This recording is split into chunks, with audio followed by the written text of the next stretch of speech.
Hello and welcome to Krakenfold.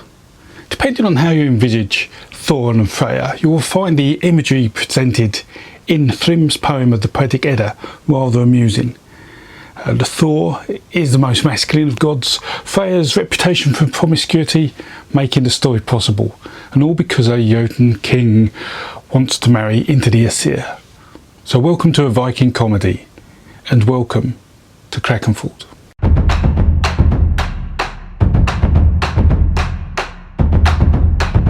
One morning, Thor awoke to find that his hammer was missing, and he was furious. He pulled his beard and he ruffled his hair before starting to search around for it. He immediately thought Loki would have something to do with it, so he spoke to him and he said, "Listen to me, Loki. Something has happened that has not happened before. I, the mighty Thor, have been robbed of my hammer." So Loki told Thor they should go and see Freyja. And off they went to her beautiful home, and Loki asked Freyja, "Will you lend me your feather shirt, the shirt that allows you to fly, to see if I can find the hammer?" Freyja said, "I'd let you borrow it even if it was made of silver or gold." And so Loki put on this shirt and flew off. The feather shirt whistled through the air as it flew, and Loki left Asgard and headed to Jotunheim. In Jotunheim, Thrym was sat on a burial mound. He was king of the Jotuns, and he just sat there playing around with his dog's collars and grooming his horse's manes. And when Loki saw Thrym, he landed in front of him. Thrym spoke to him. "Loki, this is a surprise. What's up with the gods of the Aesir? What's up with the elves? Why have you come alone to this kingdom, my kingdom of Jotunheim?" Loki replied, "There's bad news from the Aesir, bad news from the elves. The question we have for you, Thrym, is, have you hidden Thor's hammer?" Thrym nodded.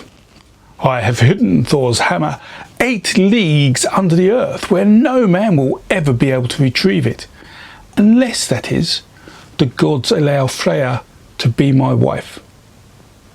And knowing that, Loki flew off, the feather shirt whistling as he flew, and he left Jotunheim and headed back to Asgard and to find Thor. When Loki arrived back, Thor saw him fly through the sky and shouted, even before he had landed, "Have you had any success in your efforts to find my hammer? Tell me all the news while you're still in the air, for tales often escape the sitting man, and the man lying down barks out lies." Loki replied, "It was an effort, and I've had some success. Thrym has your hammer. He is the king of the Jotuns, and no man will ever take it back from him. Well, not unless they bring him Freyja as his wife." Without hesitation, Thor went to find the beautiful Freyja, and Loki followed behind. And as soon as Thor found her, he said, "Freyja, get yourself a bridal headdress. We're off to Jotunheim." Now, judging by the ensuing screaming, it's fair to say that Freyja wasn't particularly happy with this. In fact, she was furious and snorted with rage, such rage and such a snort that the whole of Asgard shook, and the necklace of Bringsman, the most beautiful and precious necklace, fell from her neck. And then Freyja spoke, and she said, "If I go to Jotunheim with you, people will think that I'm a woman without virtue, a loose woman who sleeps around, and I will not let my reputation suffer so." And so the gods of the Aesir came to council to discuss the situation, those mighty gods trying to find a way to retrieve Thor's hammer. Then Heimdall, the whitest of the gods, who, as one of the Vanir, knows the future, spoke, and he said, "Let's put Thor in a wedding dress, long enough so it covers his legs, and let him wear the great necklace of Bringsman, and tie keys to his side and let them jingle, to show he wants access to the pantry and storeroom like a good wife. And on his chest let's display jewels to make him look more buxom, and we'll put a headdress on him to hide his face." Thor, a strong and manliest god, replied, "All the Aesir would call me a pervert if I let you put me in a wedding dress." Then Loki said, Loki's son, "Be quiet, Thor. Don't say that. The Jotun will be making Asgard their home unless you get your hammer back. Then Loki said, Loki's son, I'll go with you, and I'll be your maid. Just the two of us will go to Jotunheim. And so the two dressed as bride and a maid, and they rode in Thor's wagon, pulled by his goats, and with Thor at the reins he allowed those goats to gallop as fast as they could, so fast that mountains crumbled and flames shot from the ground, for he was Odin's son, and he was going to Jotunheim to get his hammer. When they arrived, Thrym, king of the Jotuns, commanded, Stand up for the Aesir, for they have sent me Frejya to be my wife. Put straw on the benches so she has a soft place to sit, for she is Njord's daughter from the Nottin. I have gold-horned cows and jet-black oxen in my fields, and we shall choose them for our dinner tonight. And I have plenty of treasures, many, many luxuries, but the only thing I'm missing in my life is Frejya. And when the evening came, ale was brought for the Jotun, and Thor, dressed as a bride, ate a whole ox and ate salmon, and all the delicacies that were meant for the women. And Thor, dressed in his bride's outfit, pretending to be Freyja, drank 3 casks of mead.